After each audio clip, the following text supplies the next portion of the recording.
Olá, sejam bem-vindos a mais um Fim Sem Ponto, o podcast da Agência Impulsionar, que traz ideias, inovações, transformações e histórias.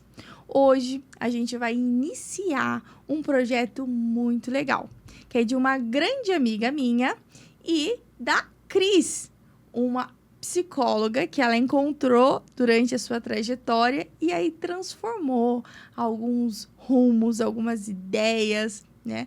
Essa minha grande amiga se chama Ingrid Ribeiro. Então a Cris encontrou a Ingrid e a Ingrid encontrou a Cris. As duas são do ramo de educação, mais especializado na área ali de psicologia, psicopedagogia, para crianças com superdotação e também genialidade, que é um tema super interessante que está sendo evidenciado aí cada vez mais. Então, sejam muito bem-vindas, meninas. Vamos começar esse podcast hoje, vamos começar esse projeto aí com uma energia muito boa, né?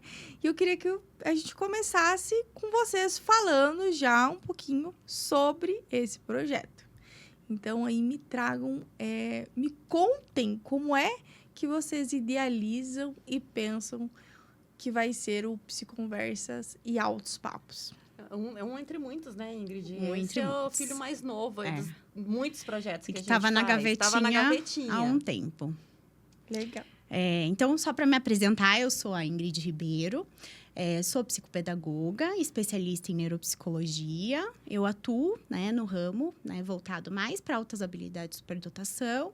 E como a Stephanie disse, eu encontrei a Cris nesse caminho, né, nesse interesse em comum que a gente tem. E aí a gente desenvolve várias atividades. A gente trabalha com consultoria educacional, apoio às famílias. São várias vertentes do trabalho com a educação especial voltada para as altas habilidades de superdotação, embora a gente não tenha só o foco nas altas habilidades de superdotação. Foi o que nos uniu, foi o que nos une, eu acredito isso também, e que faz com que a gente desenvolva os demais projetos, acabam sendo decorrentes disso. O Psiconversas e Altos Papos é um canal que eu já tinha no YouTube. Ele veio na época da pandemia. Eu lancei ele porque todo mundo lançou canal na época da pandemia e tinha uma necessidade muito grande de continuar conversando com as famílias, conversando com as pessoas. E a gente fazia lives, como muitas pessoas faziam lives. E aí a gente falou, não, a gente tem que fazer um podcast, a gente tem que conversar com as pessoas, a gente tem que trazer tudo isso. Porque não vale muita coisa a gente ficar estudando sem a gente ter como estar mostrando. Então, o podcast é um dos nossos filhotes mais novos aí, vamos seguir em frente com ele agora, né? Sim. E eu, como consumidora de podcast, comentei isso com a Cris. Na época da pandemia também, a gente fez um trabalho em parceria com o pessoal, né, lá de Guarapuava. Um podcast bem caseiro, né, que a gente fez para conseguir conectar pessoas com altas habilidades de superdotação com base em seus interesses. E foi uma experiência muito legal e por isso que a gente trouxe também essa ideia para a gente conseguir conectar pessoas, criar uma comunidade para conversar sobre altas habilidades de superdotação. Isso aí. Legal. Para eu posicionar o pessoal que está assistindo. Então, a Ingrid, ela é neuropsicopedagoga e a Cris é psicóloga. Isso, eu sou psicóloga, eu sou mestre em educação, especialista em psicologia escolar educacional e agora estou fazendo doutorado em educação. Nossa, que currículo dessas duas, hein? E mais importante do que, eu acredito, né? Mais importante do que a ideia do podcast, do Psiconversas e Altos Papos, é trazer a causa que ele levanta, né? Então, conta pra gente um pouquinho qual que é a causa que o Psiconversas vai estar trabalhando e trazendo ao longo do projeto. Acho que, né, em relação à causa do Psiconversas, ele vem para que a gente troque ideias com as pessoas, a gente problematize, né? A gente falou muito sobre isso. Tem muitas coisas que são mitos. A gente fala muito de mitos em torno da superdotação. Então, a gente vem falar desses mitos, vem levantar esses mitos e vamos estar junto com a galera aí para que a gente consiga desmistificar a área da superdotação. O que mais, Ingrid? Tá. Eu gosto de contar a história, Então, a minha história com as altas habilidades, eu acho que vem para responder muitos questionamentos, muitas perguntas que as pessoas nesse meio trazem para a gente. E isso começou na época da graduação, quando a gente foi estudar um pouco mais sobre inteligência, sobre cérebro, e a gente conseguiu se aproximar um pouco mais do que é de fato a inteligência, né? Sair daquele contexto que a gente compreende a inteligência de uma forma muito generalizada, de senso comum, e foi aí que eu comecei a me identificar com essa problemática e com esse tema para entender melhor. Depois disso, numa disciplina, né, que a gente tem umas disciplinas super rápidas de educação especial, então, altas habilidades, que faz parte desse público-alvo, foi pouquíssimo falado. Então, foi aonde eu comecei a me interessar por esse tema. E, na época, a faculdade, ela proporcionava para a gente trabalhar com projetos integradores. Então, a gente tinha essa aproximação aí com essa questão da escrita acadêmica, de artigo científico, e também colocar ali um pouco de mão na massa. E, geralmente, eu gostava de procurar temas que a faculdade não ia me proporcionar, então, geralmente, os meus projetos eram direcionados porque o que não se falava, e altas habilidades foi um tema desses. E aí, na prática, eu fui, né, fazia estágio, trabalhei numa escola e comecei a fazer esses questionamentos para os professores. E aí, eu fazia essas perguntas, né, se eles sabiam o que era altas habilidades, se eles tinham tido uma formação na universidade para isso, investigar também se tinha uma formação continuada. E, naquela época, não muito diferente de hoje, eu acredito, os professores não sabiam, né? Então, o meu início dentro desse universo foi a partir daí. Então, depois a gente conseguiu estreitar os laços, né, Cris? Eu encontrei minha alma gêmea de trabalho, de pensamento, e aí foi aonde a gente conseguiu se conectar. E você, Cris? A minha história com a superdotação, eu sou superdotada, gente. Começa por aí. Começa na minha identificação. Quando era criança pequena e não era em Barbacena, tá? Criança pequena em Curitiba mesmo.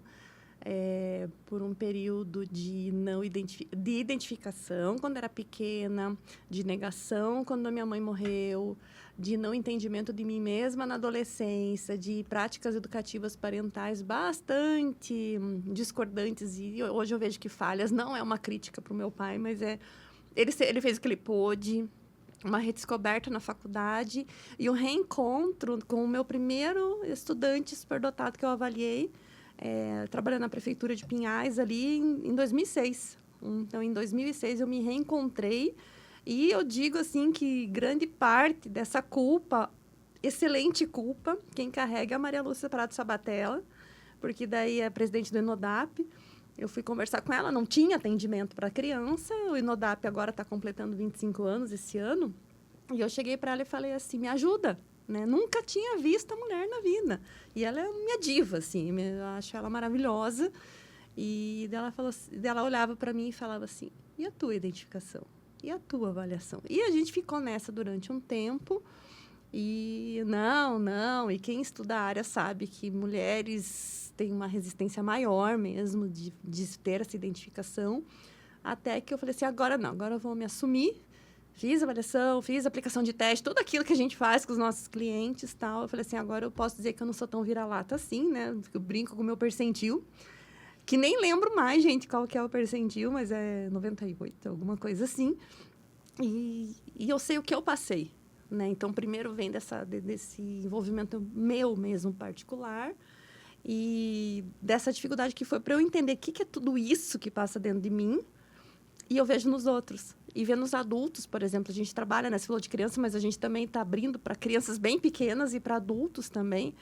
Para crianças bem grandes. Eu tenho crianças grandes, adolescentes, adultos, tem de tudo, né? A gente começou com a idade escolar, agora a gente já está diversificando o nosso público de atendimento também, porque eles vêm procurando e a gente está ali para atender.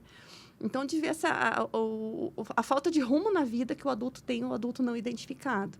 Aí, o resto é história de fazer um mestrado, de querer procurar eu procurava respostas, não tinham as respostas, eu falei assim, então eu vou fazer essas respostas. Então, o mestrado e o doutorado vêm aí para trazer esse estudo também.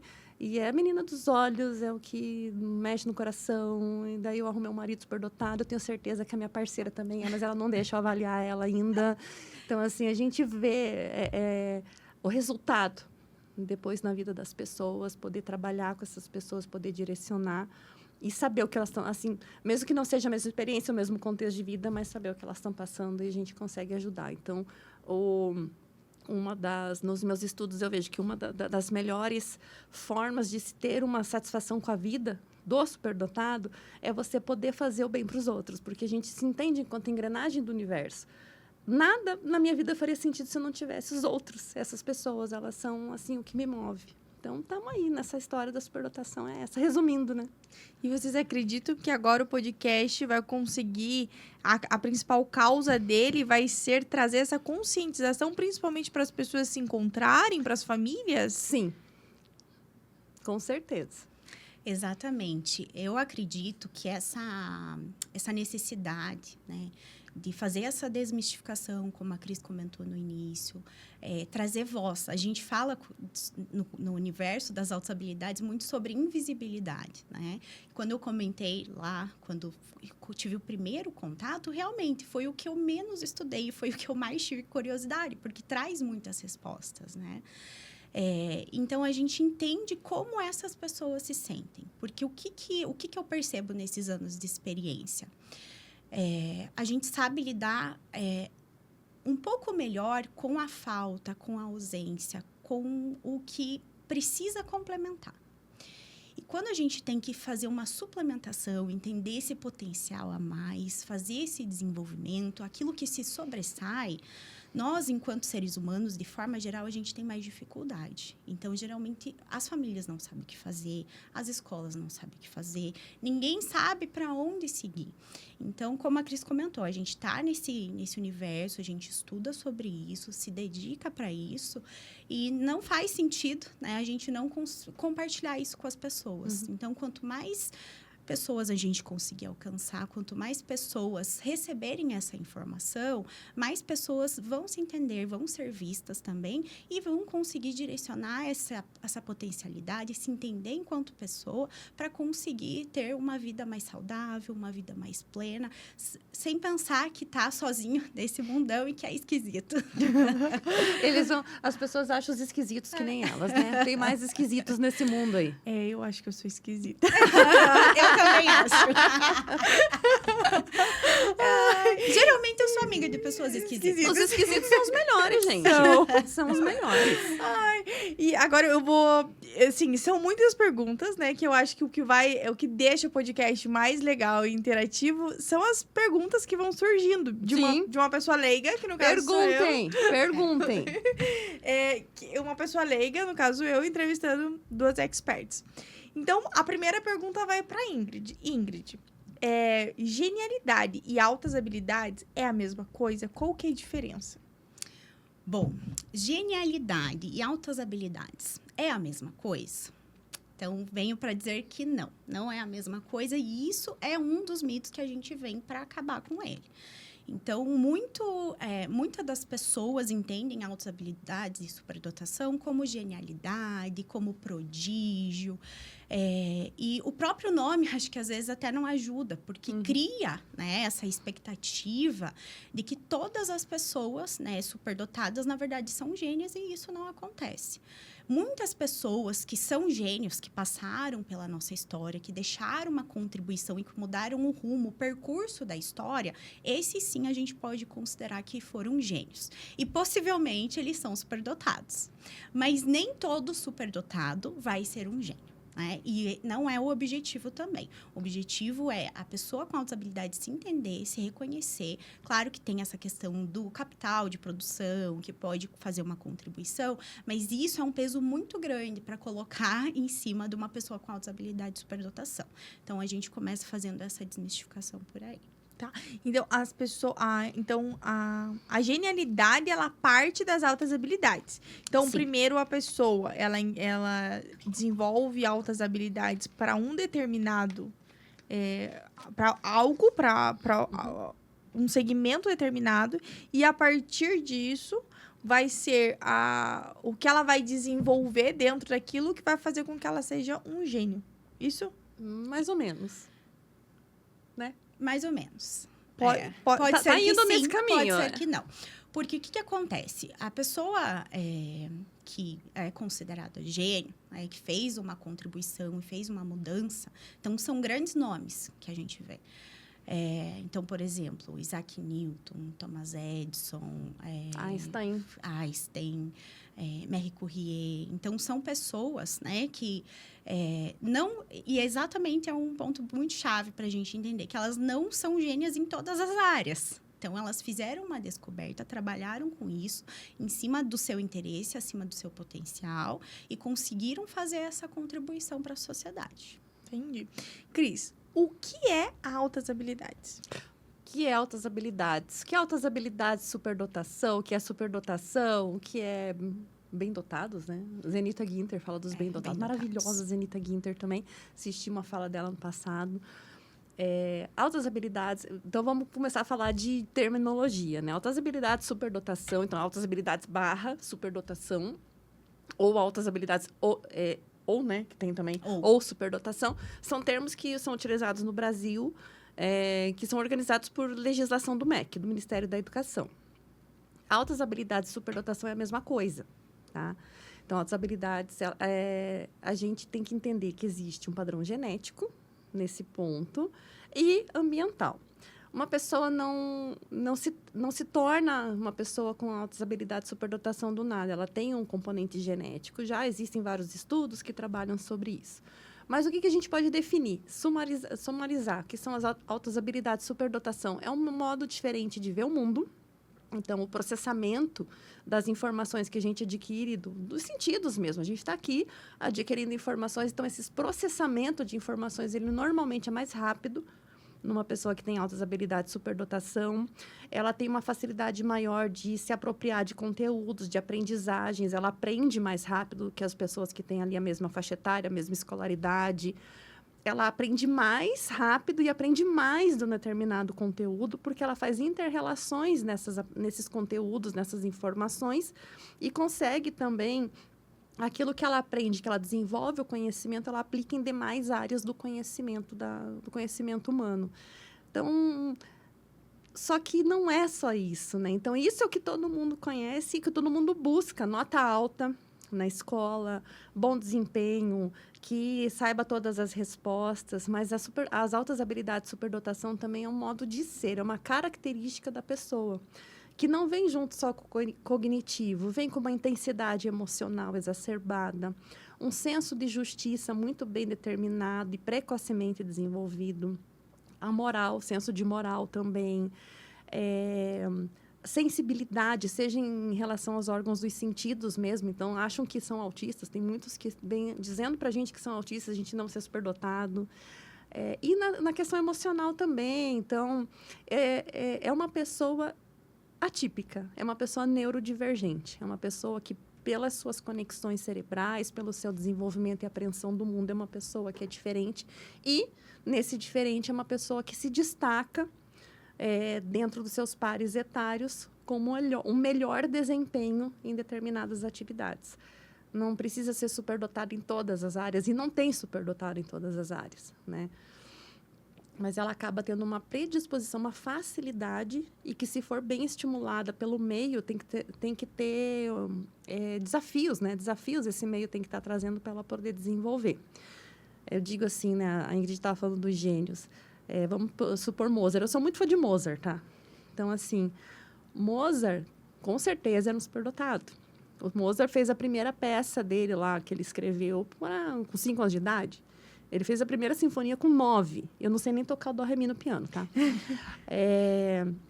Então, assim... Só que imagina o que seria de Mozart se o pai dele não fosse músico. O pai dele, se não me engano, era maestro. O pai dele era da área da música. Se o pai dele fosse padeiro, né? Então, que tipo de estímulo que teria? Então, isso também é uma das causas da gente conversar, da gente trazer essas situações para as pessoas, da necessidade da estimulação ambiental, né? Então... mais problema aí para a gente trazer. Legal. E você chegou a citar o autismo. O superdotado, assim como o autista, ele tem os hiperfocos? Tem hiperfocos, principalmente as suas áreas de interesse.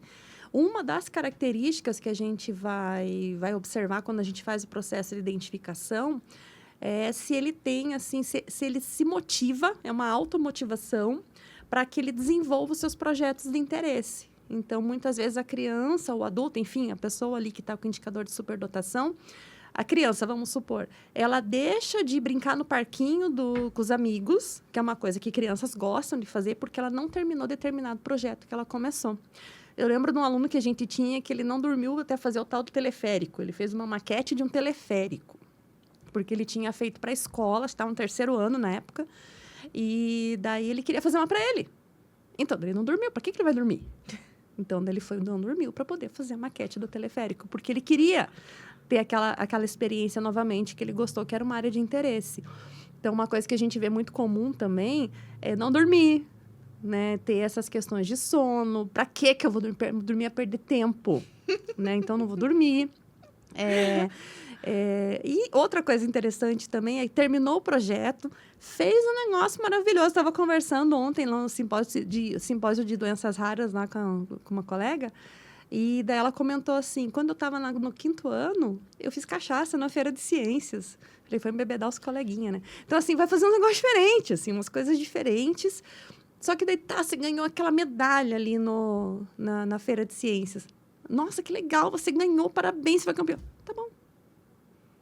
Porque o que importa é o processo. Né? Não importa o ganho que eu tenho com aquilo, é o processo. Então, em relação ao autismo, o autista tem esses hiperfocos, a pessoa com TDAH também tem momentos de hiperfoco, e o superdotado também tem seus hiperfocos. O autismo e as altas habilidades, elas se confundem muito. Por quê? Então, autismo e altas habilidades, quais são os pontos de divergência e os pontos de convergência? Vamos pensar assim. A sensibilidade sensorial, a hipersensibilidade. Então, tem muitos superdotados que têm seletividade alimentar, não comem, por exemplo, não aceitam determinados alimentos por conta da textura. Exemplo, eu não gosto de omelete, só que meu marido está me convencendo a comer. Eu não gosto da textura esponjosa, então me faz mal. Eu não consigo comer abóbora que seja salgada. A abóbora tem que ser doce, porque se do jeito que ela entra, ela sai. Coisa nojenta, mas tudo bem. Determinados sons, determinados cheiros. Textura de roupa. Textura de roupa, bem lembrado. Não usa etiqueta. Você está cortando a etiqueta da roupa do seu filho? Corte a etiqueta, porque até hoje eu não sei para que existe etiqueta em roupa. Carimba, gente, é muito mais fácil. Incomoda tanto que a criança, ou enfim, a pessoa, ela não consegue desenvolver outras atividades, porque aquilo está incomodando demais. Costura de meia, elástico de meia, roupa que seja mais dura, tipo calça jeans, assim, às vezes é insuportável. E isso se manifesta em alergia de pele. Então, dermatite de contato e altas habilidades é uma coisa que anda quase de mão dada. E também no autismo, né? Então, vai ver, às vezes ele está lá no mundo dele, ele não quer conversar com as outras pessoas, ele não consegue se encaixar em grupos. Isso acontece muito com os adultos, porque as ideias deles são totalmente diferentes dos outros. Ah, não, é autista. E não é. Não há problema nenhum em ser uma pessoa com autismo, de forma alguma. E também a gente tem os autistas com as habilidades com dupla condição, que tem o TEA associado. Então, a gente tem que ver uma coisa, outra coisa, uma terceira coisa. Às vezes, a sensibilidade, a luminosidade, por exemplo, não consegue permanecer em determinados locais, chega a dar dor de cabeça. Tem manifestações físicas mesmo daquela hipersensibilidade sensorial. E é isso o que mais confunde com o autismo. Confunde também, às vezes, o atraso de fala. Usualmente, o superdotado ele é precoce. Ele alcança marcos do desenvolvimento antes de outras crianças na mesma idade. Então, segura a cabeça antes, senta antes, engatinha antes. Não é regra, mas é comum. Só que tem alguns que demoram para falar. Ah, meu Deus, não fala, é autista. Né? Não. Quando ele começou a falar, ele já falou com todos os R's e L's e gramática e pontuação, tudo que ele tinha.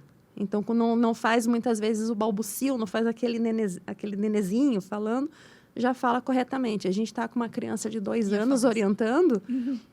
Conte aí você, então. Conta você, então. Que a gente levou um baile daquela criança, né? Levamos um baile. A gente levou um baile da criança. Conta essa história pra gente. Ela é uma criança que a mãe procurou a gente, né? Tá desesperada, porque não sabe o que fazer. A escola também não sabe o que fazer. Ela fala 3 idiomas. Ela fala a língua portuguesa. 2 anos. 2 anos. Nem E 2, 2 e 10, 2 2 e e 11. Vai pouquinho. fazer 3. Vai fazer 3. Então, ela fala o português Normal. Né? super bem. Que eu não Inclusive- falo. Ela fala o português. O mais engraçado, ela chama a mãe pelo nome da mãe. Fulana. Ela chama de mãe. Daqui a pouco a mãe não era fulana. E fala inglês e também fala espanhol. Teve Então, o uma, inglês né? tem o estímulo, né, ali da casa, porque os pais também falam. E o Desenhos, espanhol, né? Filmes, tal, atividades, assim, que ela tem acesso. E o espanhol, tem uma colaboradora na casa que fala espanhol e ela também demonstrou interesse como segundo. E é muito engraçado, né, ver ela conversando, porque ela traz todos os idiomas ao mesmo tempo na frase, se for o caso, para ela conseguir se expressar. Então, quem fala mais de um idioma, eu falo muito isso com meu marido, a gente acaba procurando em outro idioma para poder explicar o que a gente quer dizer. Porque vai embora. Daí eu falo, eu estou querendo falar tal coisa. E fala tal coisa em outro idioma para poder entender, a pessoa entender. E essa menininha, ela faz isso. É muito engraçadinho, gente. Mas ela dá um baile na gente. Nós E temos ela tem bastante trabalho. energia, E tem bastante bastante trabalho para Não, fazer com ela. e isso seria muito legal convidar ela e os pais até no Psiconversas. A hora que eles pra pararem fazer de se tudo de desesperar, cara, de repente, Quando a gente porque quando a gente dá acalmar um pouco eles, assim, Não, a tinha que gente ser ao chama. vivo com ela. E ela é uma Ia dar bastante fofa, gente. entretenimento. É uma menina linda, assim. Eu já tive também uma adolescente há um tempo atrás que eu fiz a avaliação e ela me respondia em inglês. Ela lógico, é brasileira, fala português, mas ela consegue pensar melhor em inglês. Então, ela me respondia o teste em inglês. Para mim, tudo bem. Era uma outra pedagoga, colega, que estava fazendo a avaliação comigo. Daí, a pedagoga falava assim, eu não entendo inglês, você vai ter que me explicar. Aí, ela explicava, tudo mais. Mas, assim, ela falava para mim, eu não consigo explicar isso em português. Falei, vai do jeito que você consegue, nós vamos dar um jeito, então. Né? Então, é bem interessante esse tipo de situação que a gente vê. Gente, eu passo isso em casa. Eu entendo. Eu sei bem. Eu super entendo. Tudo isso que você vai trazendo vai passando um filme na minha cabeça. E espero que passe filme na cabeça de muita gente aí, tá? Isso acontece. E não, é aquela coisa assim, pra que você vai dormir agora? Se tem um monte de coisa legal pra fazer na cabeça da pessoa, né? Pra que a gente vai no almoço de família? O que a gente vai ganhar lá? Quem vai estar lá? Eu tive que ouvir a gente atende uma criança em comum. A Ingrid faz enriquecimento curricular, eu trabalho a parte de psicologia com ela. Tá, a gente vai em tal lugar. Quem vai estar lá? Onde que vai ser? Vai ter criança? Vai ter lugar para brincar? Daí, e o pai explicando ali e tal, mas ela não dá chance para aquele pai, até que ela entendeu que ela era um lugar que ela já conhecia, que ia ter crianças, e caso não tivesse crianças, tinha um parquinho no Natal da casa lá, e que ela ia poder estar junto com as outras crianças também, para poder, mesmo que não fosse da festa lá que tinha. Eu tenho um script, mas eu tenho que fazer uma pergunta. Uma pergunta. Senão eu vou esquecer depois. Mesmo que a pessoa tenha tanto o autismo quanto as altas habilidades, que são muito parecidos, né? São alguns detalhes que acabam diferenciando ali na... Mas parece que ao mesmo tempo que elas têm muitas habilidades e que elas conseguem desenvolver coisas com muita facilidade, parece que para entender coisas básicas é difícil. Sim. Isso é bem explica isso. A literalidade. Eu preciso de uma aula. A gente, voltando nos pontos de convergência, então, né? O ponto de convergência como é que a gente vai poder explicar, Ingrid? Me ajude aí. Complica as coisas. Isso, complica o que é fácil. Complica o que é fácil. Tem uma criança que a Cris avaliou, ela comentou essa história comigo, que era uma tarefa bem simples para correlacionar palavras, né, sinônimos. E conseguir encontrar uma classe em comum. Mas aí essa criança, ela problematizou tanto que ela não conseguia, porque ela pensou em classificação de animais, pensou em outros tipos, né, em outras formas de conseguir responder isso, e não foi um pensamento tão sintético. Então, muitas pessoas com altas habilidades fazem isso. Complica o que é fácil. E outra coisa, a literalidade também acontece também. Na minha pesquisa do mestrado, quem quiser ler a dissertação lá, depois a gente até pode passar, eu trabalhei com jovens superdotados adultos. E referindo como é que era na vida enquanto estudante, enquanto mais novo, criança. Aí uma das minhas participantes comentou assim, que ela levava muita bronca da mãe dela, porque a mãe dela falava, por exemplo, filha, então vamos lá, arrumar a casa, ajuda aqui, guarda os sapatos, por favor. Ela guardava os sapatos. Daqui a pouco a mãe chegava, mas tá, e esses tênis, esses chinelos? Mas você pediu para guardar os sapatos. Uma história engraçada que aconteceu comigo uma vez, falando desse pensamento literal que a Cris comentou, é que meu pai pediu para eu organizar a louça. E, ok, tudo bem. Eu entendi, recebi a informação. E aí, quando faltava 5 minutos para ele chegar, eu fui lá e organizei a louça. E aí, ele chegou e falou assim, Ingrid, o que aconteceu? Eu falei, por quê? Ele, você não lavou a louça. Eu falei, mas você pediu para eu organizar a louça. Então, eu organizei. Prato com prato, copo com copo, talher com talher. Classificação tá maravilhosa aí, tá ótimo. Mas eu não lavei. E, nossa, isso foi muito engraçado. E daí brigam com a gente, nunca vi. Pra que isso? Gente, assim, eu fico abismada, assim, com coisas... E aí, pra quem não está dentro, pra quem está de fora, e tem que saber como lidar com o mundo, né? Com esse mundo cheio de informação, cheio de coisas novas, é muito difícil. Ainda mais para quem está num cargo de gestão, para quem é um líder. Porque assim, a gente não se preparou na escola, nem na faculdade, e não tem nenhum curso de gestão que fale assim, olha, na tua equipe vão ter pessoas assim. E com essas pessoas assim, você vai lidar dessa forma. Exatamente. Então, isso é um desafio. Eu vejo que a gente nunca sabe o que está do outro lado, né? Por mais que dentro de uma entrevista sempre tenha um comportamental. E quando eu te perguntei para você sobre as coisas simples, é porque o que parece é que a comunicação, que é uma coisa que a gente trabalha, né? A comunicação não é da mesma forma. É como se tivesse 3 pessoas falando outro idioma, falando em português.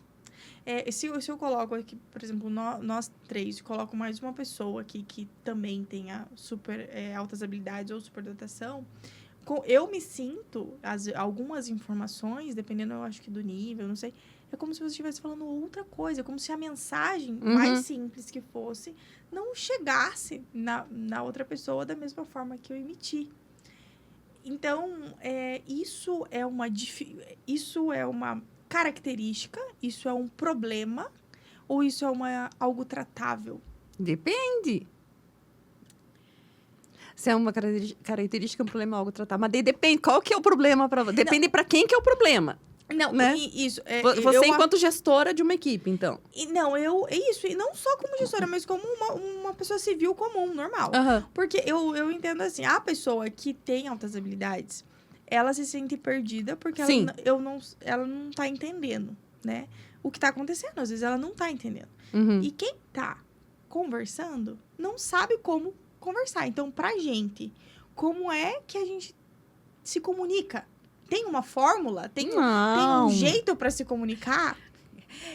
Valeria milhões. Quem achar, eu acho que a gente tem que começar a procurar. Eu acho que são questões...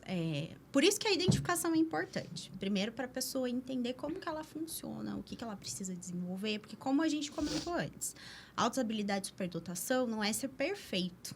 Então, tem questões que precisam ser desenvolvidas. Muito pelo contrário. Né? Então, a gente já parte desse pressuposto. Então, a pessoa se entendendo, né? Tendo uma comunicação mais assertiva, vai ser muito mais fácil dela conseguir comunicar o que ela está pensando, o que ela está sentindo. E a pessoa que for, né, receber essa mensagem, de forma receptiva, está aberta também para fazer, né, essas conexões, explicar de diferentes formas, para deixar aquilo, né, um pouco mais acessível. Então, acredito que investir em autoconhecimento, numa comunicação mais assertiva, porque você precisa ser claro, o que eu espero de você? As pessoas acabam criando muitas coisas na cabeça e não comunicam isso. Então, o que funciona muito é isso. E combinados. Então, assim, o que eu espero de você? Então, a gente vai combinar isso. E deixar isso de uma forma muito clara, muito transparente. Né? Eu falo, não tenho bola de cristal para adivinhar, né, o que está passando na tua cabeça. Então, se você não comunicar, eu não vou saber o que você está querendo me dizer. Né? E o que eu percebo? Pessoas adultas, quando tem essa questão da não identificação ainda, às vezes vai ter um pouco mais de dificuldade para fazer isso. Por isso que a identificação, que a gente diz precoce, ela é importante para conseguir fazer com que esse indivíduo se desenvolva de uma melhor forma. E a identificação, ela é o começo. Muitas vezes a gente vê casos de pessoas que fez uma avaliação, determinado momento de vida, tal, teve suas respostas, digamos assim, mas não fez nada com aquilo. A avaliação, o processo de identificação, ele é o começo de uma estrada. Ele não é o fim, ele é o começo. Porque ali... E aí entra o nosso papel enquanto avaliadoras, enquanto profissionais da área. A gente sempre deixa isso muito claro, para quem nos procura, que a gente está ali para iniciar processos também. Então, no nosso relatório, por exemplo, a gente ouviu de uma cliente nossa, nosso relatório tinha 34 páginas. Tá? E não era 34 páginas de bobeira, eram coisas importantes que estavam lá. Porque o que a gente faz? O dossiê, ela fala do dossiê. Porque a gente aplica instrumentos, só que a gente não aplica instrumentos e daí diz o resultado do instrumento. Não é isso. O nosso objetivo, quem avalia é o avaliador. Então, a gente faz uma discussão daquilo com a base teórica que a gente tem, que a gente estuda, para poder entender aquela pessoa da melhor maneira possível e orientar. Nesse ponto, você funciona assim. Nesse ponto, indicou que você funciona assado. Nesse ponto, talvez seja melhor ver dessa forma. E a gente passa essas orientações e daí começa o processo. Em relação, só voltando um pouquinho que você comentou dos gestores, né, seja de parte pública, enfim, mundo do trabalho. O mundo do trabalho chega a ser desesperador, porque a pessoa não consegue se encaixar. Porque a ideia dela... Porque daí a gente tem lugares que tem o chefe, o subordinado de Deus, o livre, o subordinado se mostrar melhor do que o chefe. Só que, às vezes, ele tem ideias muito, muito interessantes que esse chefe pode, enquanto gestor, enquanto líder, e resolva a insegurança dele na terapia dele, aproveitar isso. Então, é bem difícil, é muito sofrimento que existe no mundo do trabalho. Em relação a isso, tem um trabalho bem bacana da Christine Schroeder, que é lá do Rio Grande do Sul, que tem um e-book. Merchan, não estou ganhando nada com isso. Se chama Diversidade Invisível. Então, é muito interessante. Gestores precisam ler aquilo. Quem trabalha com equipe tem que ler para entender o superdotado no mundo do trabalho. Porque se na escola... ele é o isolado de tudo, né, Ingrid? É na escola, é no parquinho, é na família. Mas você não é gêniozinho? Como que você não sabe? Começa a fazer teste, fazer pergunta. Ou assim, como você errou isso? Se você é superdotado. Eu já ouvi isso muito, né? Tanto que esse dia foi bem engraçado, porque o professor chegou, comentou comigo sobre isso. Falou assim, nossa, Ingrid, mas olha, ele não é superdotado? Aí eu falei, sim. Ele falou assim, mas ele pode errar? Eu falei assim, ele deve. O erro faz parte da aprendizagem, né? Não significa que ele vai ser perfeito, vai saber tudo. Ele tem esse direito, sim, né? E às vezes, ou muitas vezes, em determinado assunto, também vai saber mais que o professor. E como a Cris falou, o professor vai ter que trabalhar o ego dele também e saber valorizar e reconhecer isso, né? Então, enquanto professora da educação básica, quando eu trabalhava, né, com crianças escolares, eu fazia um bom aproveitamento disso. Né? Então, chamava para o protagonismo, trazer o que sabe, compartilhar, elevar o nível de conhecimento das outras crianças também. E não oprimir, deixar de lado. Né? Não deixar falar, tá proibido de falar. Não, agora eu vou ter que contar essa. A gente tá com um rapazinho de... Meu marido que atende... Meu marido é psicólogo, também atende superdotados adolescentes. Ele tem que ele foi proibido de falar na escola. E daí, ele trocou de escola agora, mas acontecia assim. Ele respondia as coisas, porque o menino sabe as coisas, né? E parece que o professor chegou para ele assim, tinha uns vouchers de cinema, de um show. Não lembro o que era. Era uma coisa que era um brinde. E tinha um quiz na turma, era um jogo lá que eles estavam fazendo. Mas o fulano não vai responder, porque se ele responder, ele não vai errar mesmo, né? Então, eu não vou deixar ele participar. Isso tinha uns 14, 15 anos.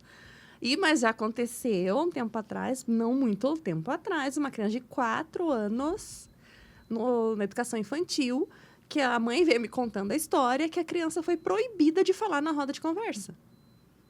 Tem roda de conversa lá que chega, conta. Ele foi proibido de falar na roda de conversa. Com 4 anos de idade, a criança já sendo tesourada desse jeito. Que maravilha de professora, né? Não são todos assim, graças a Deus. Ainda bem. E assim, vocês trazendo isso, é legal evidenciar o problema, porque é muito legal ter altas habilidades, ser muito bom, ter um filho em casa e falar, nossa, meu filho, ele fala 3 idiomas, o meu filho, ele já sabe ler com 3 anos. Mas quais são os problemas que isso traz? Porque, assim, o que eu enxergo de forma leiga, o comportamental é um desafio, né? Então, eu gostaria que vocês trouxessem quais são os principais problemas comportamentais, principalmente, acredito, que as pessoas, que os pais, ou que as pessoas enfrentam com essa condição. E além esse é um olhar para além dos aspectos de cognição, de inteligência. Isso mesmo. E aí, por isso que precisa ser identificado e ser pontuado o que a gente precisa entender, esperar e se conhecer. Vamos falar de problema, então. Vamos falar. Vai, Cris. O que você ia falar para mim? Eu ia falar do quê? Dos aspectos comportamentais. Então, vamos falar de problema. Então, problemas inerentes. É muito legal ter o filho que fala 3 idiomas, o filho que aprende na escola, que só tira nota 10, é campeão na Olimpíada de Matemática, na Olimpíada de Portuguesa, de Astronomia, até a gente virar na segunda página. Então, problemas. Eu vou falar dos emocionais, você fala dos comportamentais. Então, vamos dividir. Questões emocionais, problemas emocionais. A intensidade emocional incomoda, porque a criança, ela faz voar as coisas. Ela fica as emoções, elas são sentidas com uma intensidade, vivenciadas com uma intensidade maior do que numa criança típica, né? Uma criança que não é neurodivergente. Então, é preciso ter muito mais paciência do adulto, do educador, para que tenha esse acolhimento dessas emoções, porque as crianças não sabem ainda, elas precisam dessa educação emocional. Para que elas consigam nomear esses sentimentos, nomear essas emoções e sim gerenciar. Eu não gosto da palavra controle, não uso a palavra controle, mas gerenciar essas emoções. Então, quando sente raiva, sai prato voando pela casa, é bicho de pelúcia voando, tipo assim, é uma explosão, é um vulcãozinho explodindo. Aí pensa essa criatura na escola. Exemplo, vamos dar um exemplo que é divertido. Eu tinha um aluno no 5º ano, e 5º ano, né? Os menininhos são meio que aprontam no 5º ano. E eles estavam numa aula de ciências e começou aquela briga. Briga na aula de ciências, começou lá bate-boca, começou não sei o quê. E daí, só que se resolveram entre eles. A professora, segundo o que ele me contou, a professora estava lá na frente, passando, daí ele com os amigos deram uma discutida e sim, enfim, resolveu. Só que daí foi todo mundo para a diretoria, né? Vamos todos para a diretoria para resolver, não sei o quê. Daí a professora chegou e falou assim para a diretora na ocasião. Ah, não, diretora, então aconteceu tal coisa, do fulano com ciclano, aquela coisa toda. E daí eu fui lá e resolvi, né? Fui lá, intervi, não sei o quê dele. Você é uma mentirosa. Aí o que a diretora faz? Liga para a Cristiane lá na escola, tá? Você é uma mentirosa. Porque quando eu cheguei na escola, isso já tinha acontecido. Ele falou assim, chamei mesmo, porque ela é mentirosa mesmo. Porque ela não tinha resolvido nada, a gente já tinha se resolvido, e ela foi lá ficar falando para a diretora que ela resolve. Ela não resolve nada, ela está mentindo. E ele muito bravo com aquilo. Eu falei, calma, vamos por partes. Erros e acertos. Erro. Então, sabe aquilo da literalidade que a gente falou? Então, assim, e o senso de justiça e moral precocemente desenvolvido, ele não vai aceitar uma coisa que está errada. Então, se ela explicasse, olha, eles tinham se resolvido, daí eu fui lá e conversei. Não tinha problema. Daí eu cheguei para ele e falei assim, tá, E aí, como é que você resolveria de outro jeito? Mas ela mentiu. Falei, sim, ela mentiu. Tá, ela mentiu. Isso a gente já sabe que ela mentiu. De outra maneira, não foi educado o que você falou. Não foi gentil. Mas você respira. A gente trabalha na época com a criança, tinha 10 anos, hoje está adulto já. Você trabalha com isso com você, a gente vai entender a tua insatisfação, A professora, erros da professora. Ela foi fazer um boletim de ocorrência, porque ela não ia dar mais aula para aquele aluno. Ele tinha 10 anos, gente. Ela foi fazer um boletim de ocorrência. Ainda bem que nem todas as professoras são assim. Ainda bem. Então, assim, a intensidade incomoda. A curiosidade incomoda. A curiosidade por quê? Porque vai ficar perguntando, vai ficar questionando. Mas é isso mesmo? Mas tá, daí você está dando aula lá sobre astronomia, não sei o quê. Mas, professor, você tem certeza que é isso mesmo? Eu tenho um aluno que ele dá aula de astronomia pra gente. Ele está no 5º ano agora, ele já fazia isso no 2º. E em casa também, né? Não, Os pais querem dormir, por exemplo. E aquela criança vem com N perguntas. Você vai ler história. Não leia história. Não, tem que ler história. Você vai ler história de noite? Exatamente, porque quer saber, quer conhecer, quer descobrir. E chora. Você vai ler... E para que dormir? Né? Então, são questões que a Cris comentou ali, de questões emocionais, que afeta a vida de todo mundo.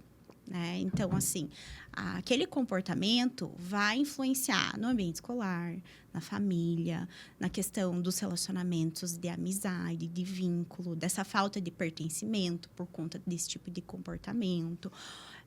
Vai querer permear por muitos grupos, porque não se encaixa aqui, não se encaixa ali, não se encaixa aqui. Por que não se encaixa? Então, são muitas questões, muitas perguntas que vão sendo...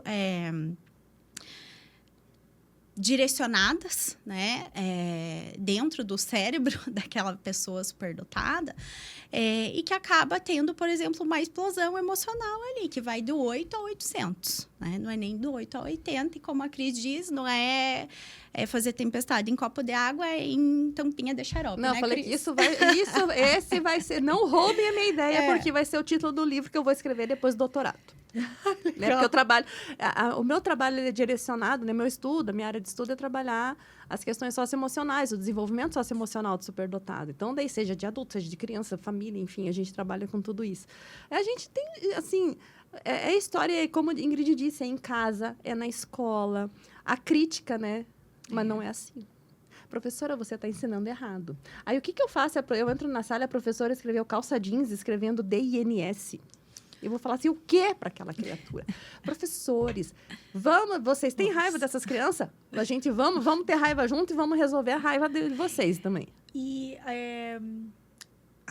existe a característica do superdotado por ele saber mais, por ele ter conhecimento, a questão do ego, da arrogância, da soberba. Isso conta um pouco pra gente, porque isso é a parte do problema, né? Sim, mais social, problemas. Conta você esse problema aí. Até vou dar um exemplo, contar uma história, né? Eu tinha uma criança, na época, acho que ele era de 2º, 3º ano, né? No ensino fundamental. E 8 realmente, anos, gente. de fato. Em torno né? de 8 anos. Era uma criança extremamente inteligente. Então, dava conta tranquilamente ali do que a professora estava propondo de atividade para essas crianças. Só que ele não tinha paciência nenhuma com as outras crianças, porque, de fato, ainda mais quando voltou de pandemia. Então, tinha criança que não era alfabetizada, a professora teve que retomar conteúdo, voltar lá atrás. Era uma criança que, na época, ainda não tinha enriquecimento curricular. Então, N fatores que não favoreciam o desenvolvimento dessa criança. Então, a gente começou ali com a prática de enriquecimento. E o que é o enriquecimento, brevemente falando?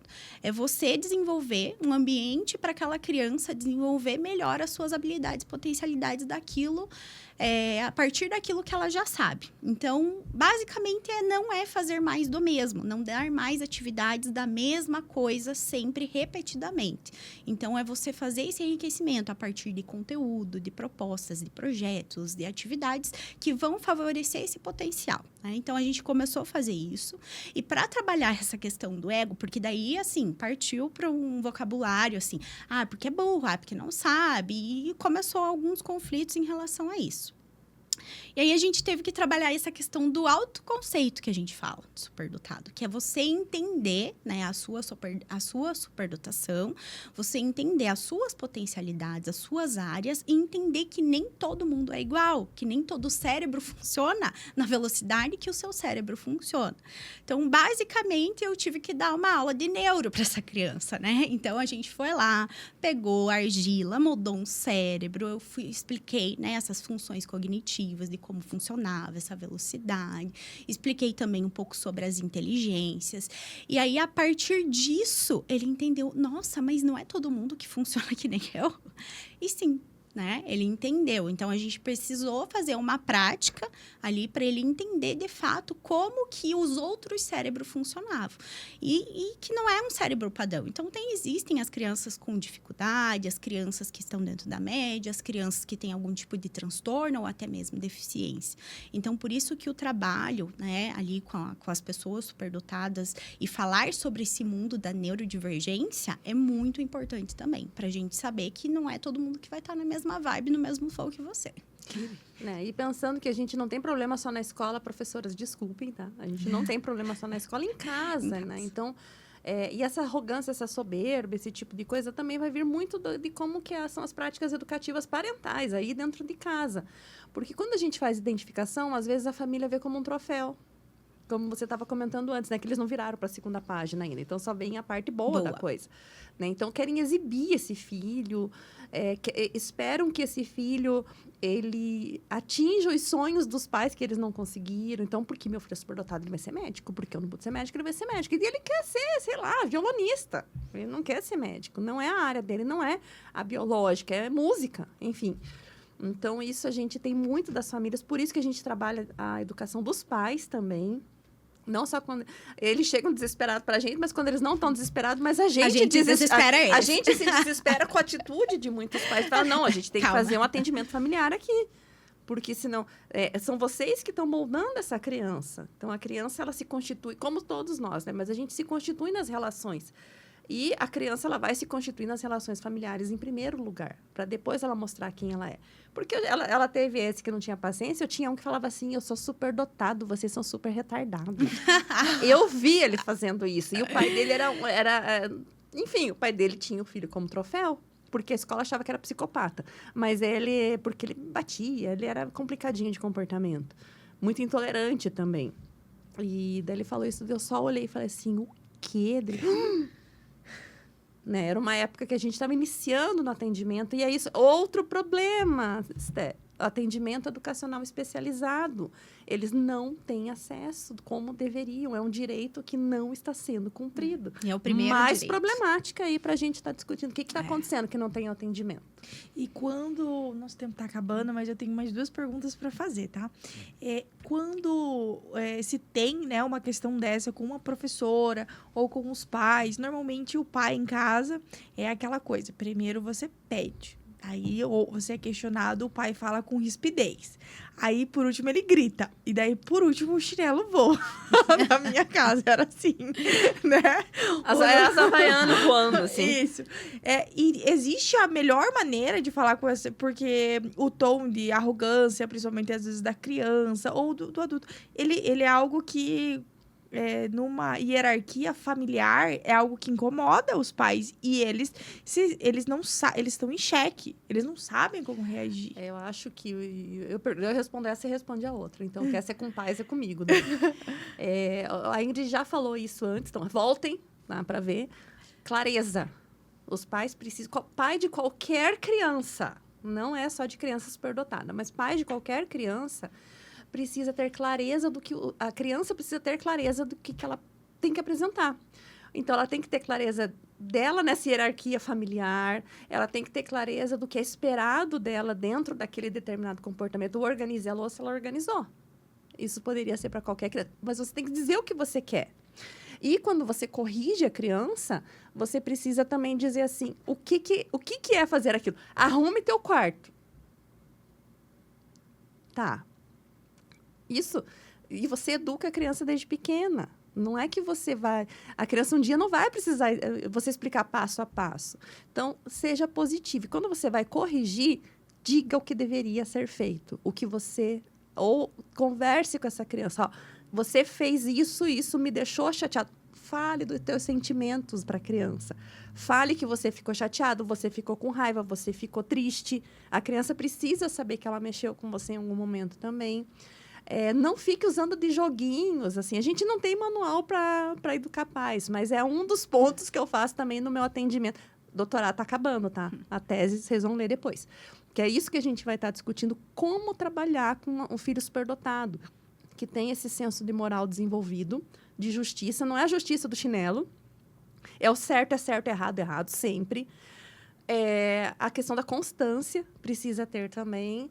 A questão de entender que a criança tem sentimento e você precisa acolher. E você, assim, práticas positivas, parentais positivas, que não é dizer sim para tudo, mas agregar no comportamento da criança, isso funciona muito bem.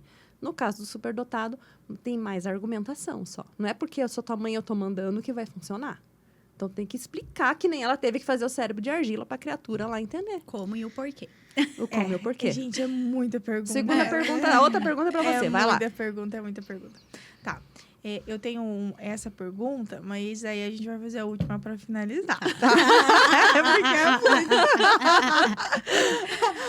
é muito. Na verdade, eu queria que você colocasse em tópicos, Ingrid.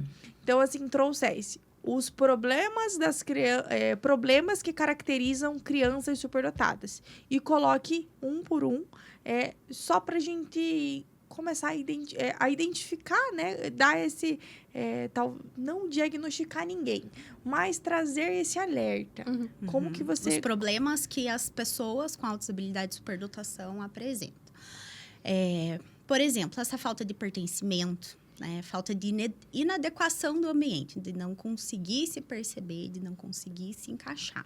Isso é um problema que frequentemente também aparece em pessoas com superdotação.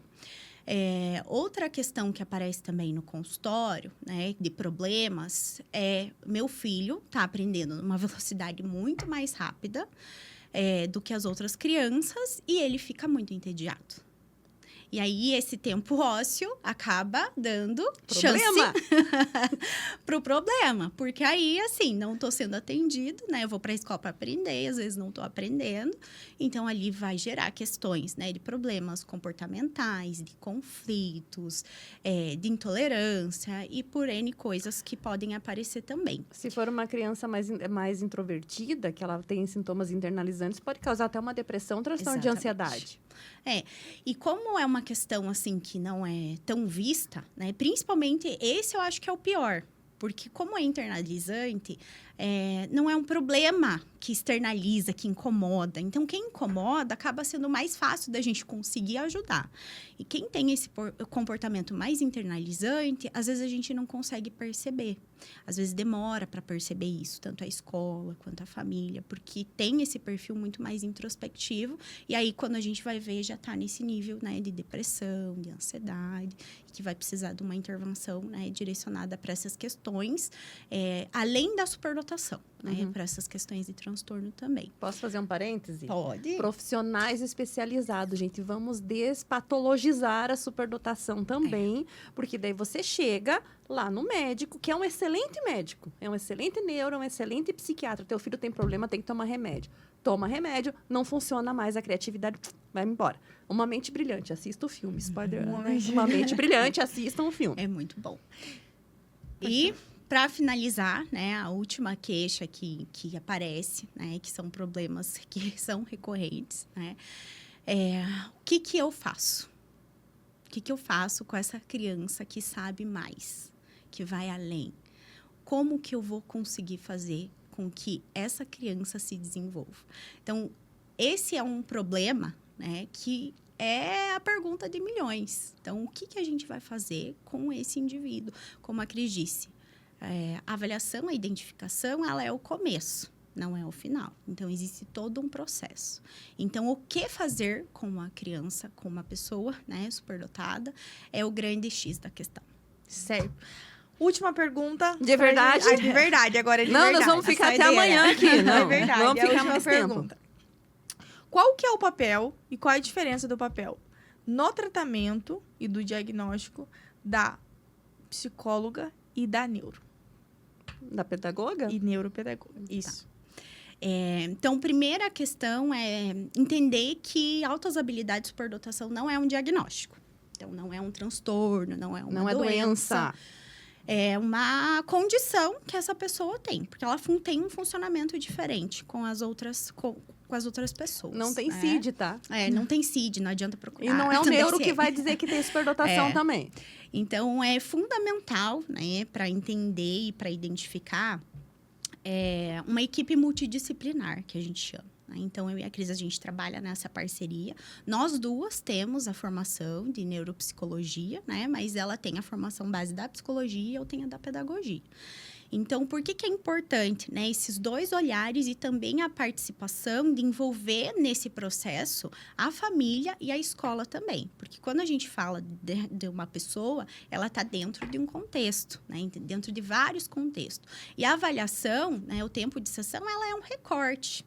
Então, a gente não tem ali um entendimento claro se a gente não for fazer esse aprofundamento com família e com escola. Falando de avaliação de criança pré-escolar e escolar. Então, eu, enquanto psicopedagoga, vou ter essa visão, vou ter esse olhar para esse desenvolvimento, né, da questão da psicopedagogia, as relações de desenvolvimento acadêmico, de potencial cognitivo ali em determinadas áreas. De pensamento, né? Essa questão do pensamento, desses domínios, né, se já conseguiu desenvolver essas habilidades de uma forma precoce ou não, esses estágios, e fazer essa conversa também com os instrumentos e com o olhar que a Cris faz. Os instrumentos, então a gente tem instrumentos que são de uso da psicopedagogia, da pedagoga, psicopedagoga, que é a Ingrid. Tem instrumentos que são de uso exclusivo do psicólogo, então o psicólogo vai ter essa visão potencial intelectual. A gente faz teste de QI, sim, o famoso, né, famigerado teste de QI. Tão bonitos os nomes dos testes, falam teste de QI. A gente faz um teste que vai entender ali o potencial intelectual da pessoa. A gente faz testes de inteligência emocional também, para a gente, não é que se é mais inteligência, mas como que funciona, como é o desenvolvimento dessa inteligência emocional, como que essa pessoa ela tem os aspectos sociais dela também, o desenvolvimento das habilidades sociais, o desenvolvimento de fatores de personalidade também é bem importante. A gente faz essa avaliação enquanto psicólogo. O que mais que a gente faz? É isso, basicamente, né? Então, basicamente isso.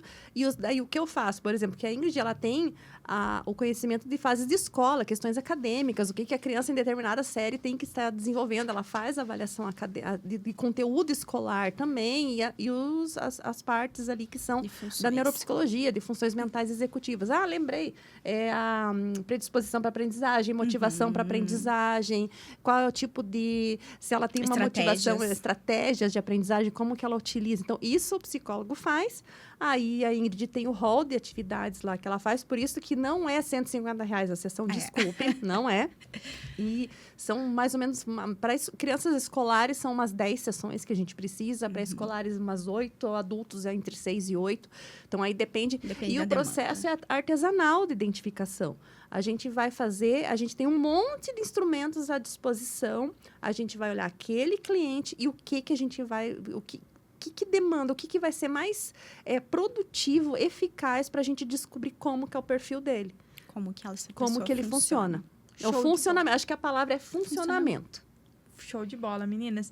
E como que as pessoas fazem para encontrar vocês hoje? Como que elas conseguem chegar até vocês hoje? Instagram é a primeira coisa. Sim, a gente tem o Instagram pessoal, né? Então, é Ingrid Ribeiro Psico. O meu é psico.cristianestorer. E a gente também tem o Instagram do consultório, que é vivamente_Curitiba, que vocês encontram a gente por lá também. É o lugar mais fácil e vocês vão encontrar no Psiconversas e Altos Papos também. Sim, que breve vai ter episódios. Episódios novos, tá? O canal tá lá antiguinho, mas dá pra olhar lá, pessoal, vai lá olhar que é bacana. Tem bastante coisa legal lá. Gente, então, quero agradecer. Foi um super papo, né? Foi altos papos mesmo, né? Ai, foi muito legal. Eu acredito que surgiu mais dúvidas. Tomara, né? Surgiu era a mais. ideia, era a ideia. Essa é a ideia. E instigou não só eu, e assim, todo mundo que vai assistir a querer saber um pouco mais. Talvez todo mundo tenha um pouco de altas habilidades, né? Habilidades todos têm. temos. Todos temos melhores habilidades em determinada área ou não, mas é bom para ter isso. Será que não é tão raro, gente? É 5% da população. É muita gente que é superdotada e nem sabe que é e não tá se encontrando nesse mundo de meu Deus aí. Então, gente, muito obrigada. Obrigada, muito obrigada Esté. mesmo pela participação. Obrigada, Eu adorei. Esté. Que bom. Obrigada. Obrigada, Cris. Obrigada, Adorei Ingrid. o papo e a gente se vê, então, no Altos Papos. Isso Conversas. Pessoal, muito obrigada a vocês que acompanharam a gente aqui. Então, a gente terminou mais um episódio aí do Fim Sem Ponto, né? Mais uma história, mais uma causa que a gente trouxe. E assim que lançar a Psiconversas e Altos Papos, eu também vou estar divulgando aqui para vocês acompanharem esses altos papos. Muito obrigada.